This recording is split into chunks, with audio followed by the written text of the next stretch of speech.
Hoje vamos falar sobre o estuário da Baía de Vitória. Vamos conversar com o doutor Fernando Jacques Teubner Júnior, que concluiu a sua tese de doutorado sobre aportes de água e nutrientes para o sistema estuarino da Baía de Vitória, subsídios para a gestão ambiental integrada.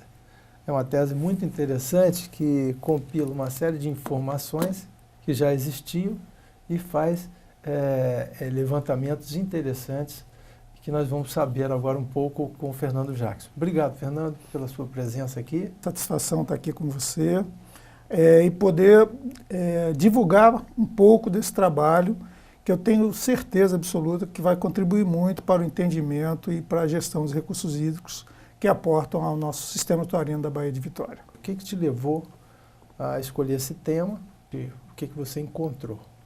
Bem, a intenção inicial era, a partir de um conhecimento técnico e científico sobre a existência de problemas no sistema estuarino da Baía de Vitória, problemas ambientais, de qualidade de água, de uso, ocupação e de qualidade das águas que chegam à bacia, tentar entender efetivamente quais são os indutores, ou seja, quais são as pressões, quais são as demandas que existem que, eventualmente, podem vir a alterar a qualidade do estuário. Então, eu gostaria só que você conceituasse aí o que é o estuário, para quem não tem essa dimensão. Ok.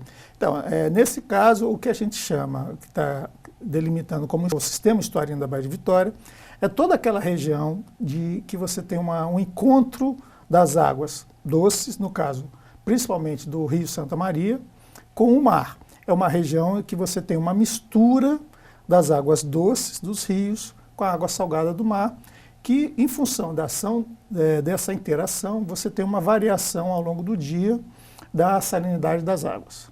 Tem regiões que formam os manguezais, né? Isso, exatamente. É uma grande característica para você entender a ocorrência do estuário, é a ocorrência de manguezais nas áreas tropicais até pouco subtropicais. Então, aqui no Brasil, por exemplo, a gente tem manguezais até a região de Santa Catarina, aproximadamente.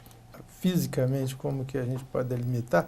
Ali, a partir da entrada ali do Morro do Moreno, no canal de Vitória ali, até a Ponte da Passagem, do outro lado, né, a Ponte de Camburi, é considerado região estuarina? Isso, exatamente. Então, a região estuarina, vamos colocar assim como referências, o Morro do Moreno, as pontes, a Ponte da Passagem, a Terceira Ponte, indo sim, até a região dos rios. Então você tem o Rio Bubu, você tem o Rio Formate Marinho, você tem o Rio Itanguá e o Rio Santa Maria, evidentemente, até nesses maior, rios, né? que é o maior, que aporta ao sistema estuarino, que são até onde você percebe essa influência do mar.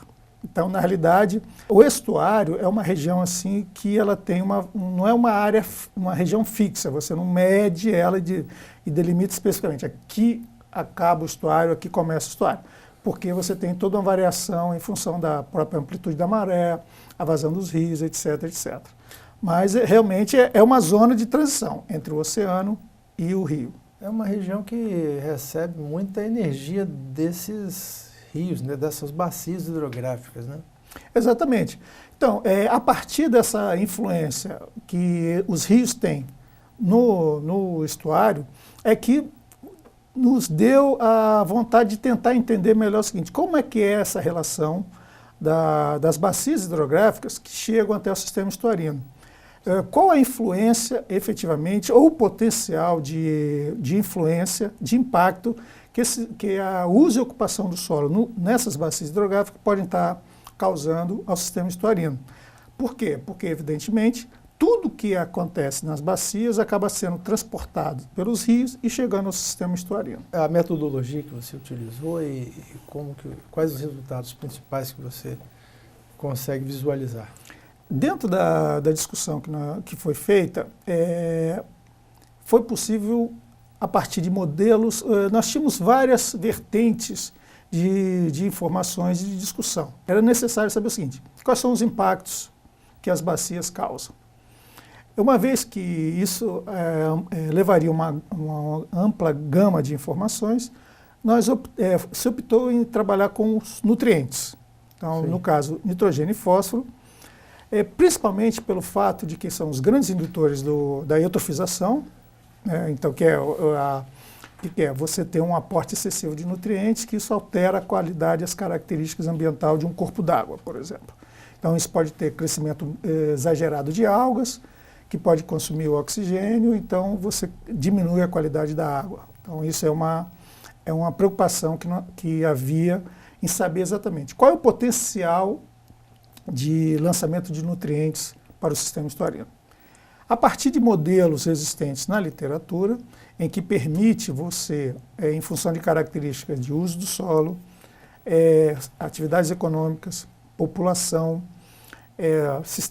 existência ou não de sistema de tratamento de esgoto e características atmosféricas e do solo, você consegue estimar o potencial de produção de nutrientes que os rios vão levar, que as bacias hidrográficas vão poder transportar até o estuário.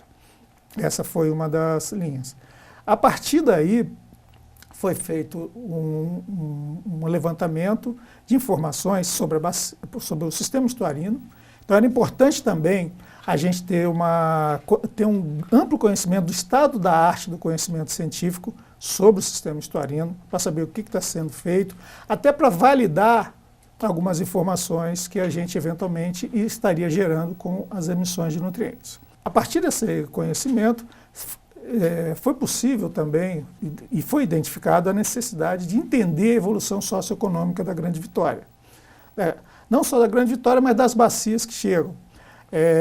Nesse processo de delimitação e conhecimento da região, foram identificadas 10 bacias de diferentes portes, como bacias grandes como o Rio Santa Maria, e bacias pequenas como o Canal da Costa. Isso é interessante você citar, por exemplo, que as pessoas pensam que a ilha de Vitória não tem nenhuma bacia hidrográfica que seja de contribuição importante. Exatamente. Então, quais são esses rios? Você lembra? Você me citou antes. Santo Antônio. Então nós temos o que a gente foi considerado como a bacia do Santo Antônio. São Pedro, na verdade, São Pedro e Santo Antônio seria uma bacia que drena para o sistema estuarino. O sistema de drenagem mesmo, né? Não necessariamente um rio. Não, você não precisa ter um rio, porque muitas vezes, lógico, em função das características de Vitória, sabe-se que existem pequenos córregos, pequenas nascentes que nascem a partir do maciço central. Sim, então, Fonte Grande. Isso. Então você tem essa drenagem indo para o sistema estuarino. Você tem a região do Canal da Passagem. Você tem uma drenagem daqueles bairros, você tem uma drenagem também que vai para a Baía de Vitória, para o sistema estuarino da Baía de Vitória. E no caso da Praia da Costa, você tem também o Canal da Costa, você tem a própria região da Praia da Costa que acaba drenando para o Canal da Costa e chegando... Sai embaixo da terceira ponte. Exatamente. O Rio Marinho. O Formate Marinho, o Rio Itanguá. Então, esse conjunto, quando você pega, a partir do sistema estuarino, você começa a identificar o que chega nele com a drenagem, foi possível delimitar, então, um conjunto de 10 bacias hidrográficas de diferentes aportes, de diferentes tamanhos. Certo. Nós vamos dar um rápido intervalo. Voltamos já.